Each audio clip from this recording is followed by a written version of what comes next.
Soy Bernardo Bolaños, docente de la Corporación Universitaria Autónoma de Nariño, Colombia, área Administración y Finanzas. El título de mi ponencia es El concepto del trabajo y la desigualdad en la distribución de las riquezas en Colombia.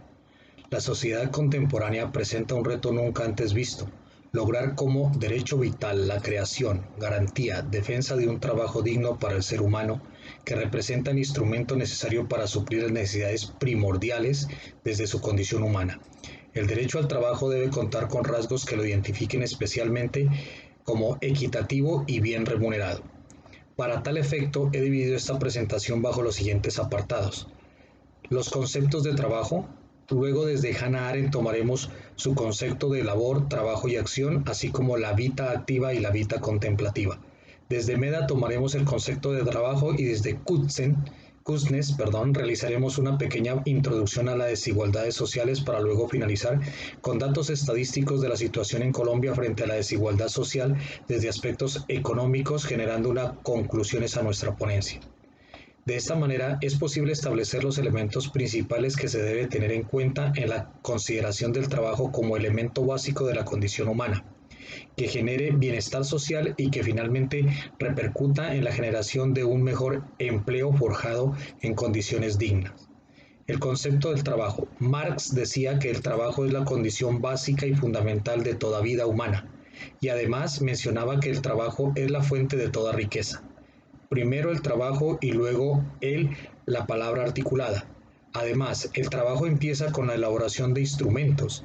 Para Meda, el trabajo es igual que el lenguaje, una categoría antropológica general, sin la cual no pueden concebirse ni el proceso de hominización ni la especificidad del hombre. Para el cristianismo es un castigo causado por la desobediencia del hombre a la divinidad Dios. Para los luteranos y los calvinistas cambió el concepto de una bendición de Dios que nos permite satisfacer nuestras necesidades y desarrollarnos socialmente. Hannah Arendt afirma que existen dos modos de vida: la vida activa, que está relacionada con la acción, y la acción es la mayor actividad para los seres humanos. Es aquello que todos hacemos constantemente. Esta acción sirve para contribuir a la existencia del segundo modo de vida, que es la vida contemplativa. Para la vida contemplativa, la contemplación era la más elevada de las facultades humanas que permiten realizar pensamiento y análisis críticos de la vida. Arendt se centra en las principales actividades humanas, que son la labor, el trabajo y la acción. La labor, que es la actividad que más realiza el ser humano, está en la vida activa. Está dada por las actividades repetitivas del ser humano. Arendt afirma en su conferencia Labor, Trabajo y Acción que la labor produce bienes de consumo y la labor y consumir no son más que dos etapas del siempre recurrente ciclo de la vida biológica. Muy en acuerdo con las afirmaciones de Lukács en su comparativo sobre la labor de nuestro cuerpo, así que la labor representa la actividad humana que cumple la función para poder subsistir. Son las cosas tangibles de la actividad humana y social. Los bienes de consumo en nuestra actualidad son fabricados en cantidades inimaginables que permiten que más seres humanos dedicados se dediquen a la labor. El dilema está en que la labor como una actividad humana no está dignificada en el ser humano. Así la labor y consumo están íntimamente relacionadas. Así, comer para poder laborar y debe laborar para poder comer. El fin de la labor termina cuando el ser humano muere. Arendt afirma que el trabajo representa lo realizado por nuestras manos. El arte, la pintura y todo aquello relacionado con la construcción de elementos, cosas nuevas derivadas del pensar y del hacer, cuando el objeto se ha terminado, se incorpora al mundo que conocemos, y hasta nuestro tiempo el trabajo ocupa el lugar más importante en la vida contemplativa. Arendt nos permite diferenciar correctamente los conceptos de trabajo y labor. Anotamos de esta manera que la labor es un elemento que todos los seres humanos realizamos desde la vida activa, y la vida contemplativa por el trabajo es algo más común en la vida contemplativa. El ser humano en la vida contemplativa tiene la facultad de realizar labor y trabajo, mientras que el que está ubicado en la vida activa de la acción solo será relacionado con la labor. Por su parte, Meda respecto al trabajo considera que, cuando el hombre pasa a ser dueño total de su propio cuerpo, el fruto de su labor trabajo es el resultado de utilizar su propio cuerpo para la elaboración del producto. Este pasa a ser totalmente suyo y tiene el derecho de poseerlo. Entonces se da origen a la compra de tu producto que está tan personal e íntimo.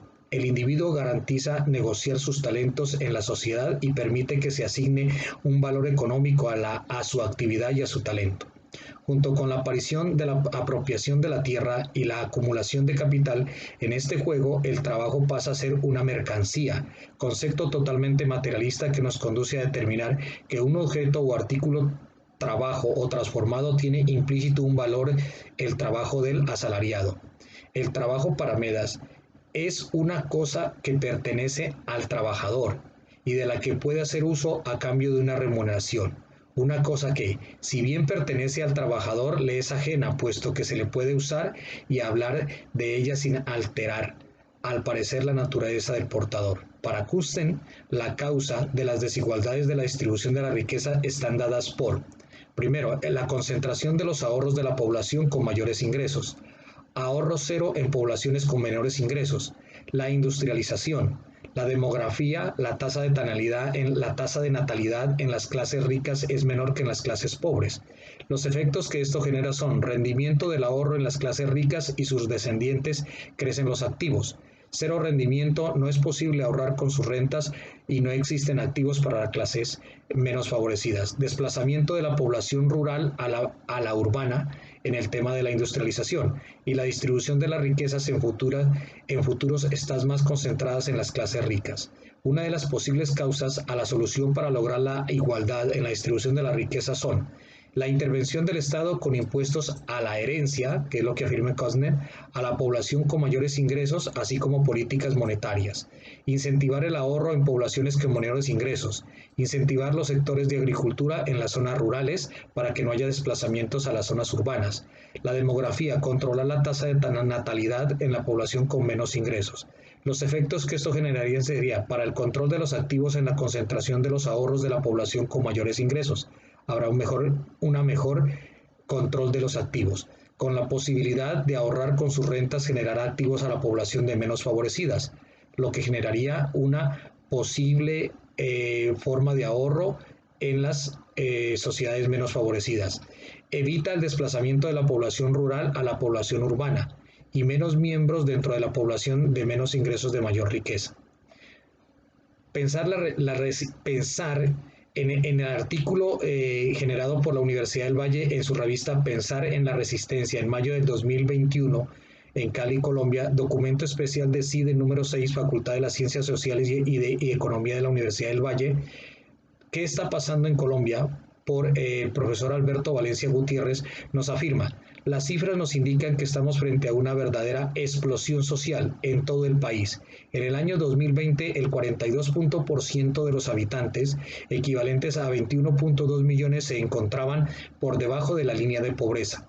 El 3.8 más que en el 2019, en un momento en que la línea de pobreza en América Latina era del 33.7%, o sea, 8.8 puntos menos que en Colombia. Existe un número de ciudadanos que sobreviven con menos de 331.168 pesos mensuales, equivalentes a $87.000. El 65% de la población solo puede comer 2 veces al día y más de 1,5 millones de personas una sola vez. El desempleo gira alrededor del 17% y la difícil situación de los sectores informales de la economía, gente que trabaja un día para poder comer al día siguiente. El coeficiente Gini para nuestro país es de 0.53, es el segundo más alto después de Haití, país inviable por su pobreza y desinstitucionalización. Habría que preguntarse hasta qué punto la situación extrema que estamos viviendo.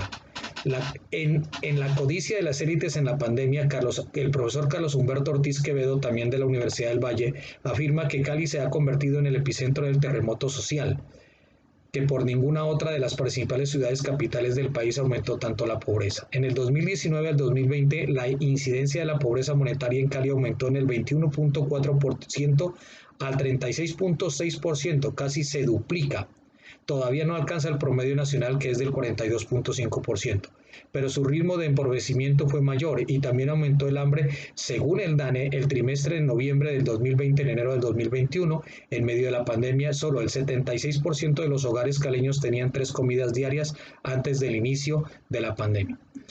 Es preciso que en Colombia se estudie y se aplique una concepción del derecho al trabajo formulada para las condiciones del contexto que garanticen los elementos de humanización del mismo.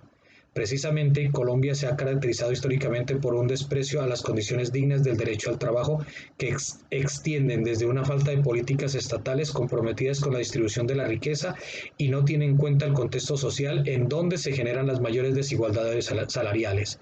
El propósito es generar conciencia sobre la importancia de la humanización del trabajo, desde un acercamiento a los diferentes conceptos sobre el trabajo en condiciones de dignidad humana, las diferencias entre trabajo y labor, aproximaciones a la evolución del concepto del trabajo.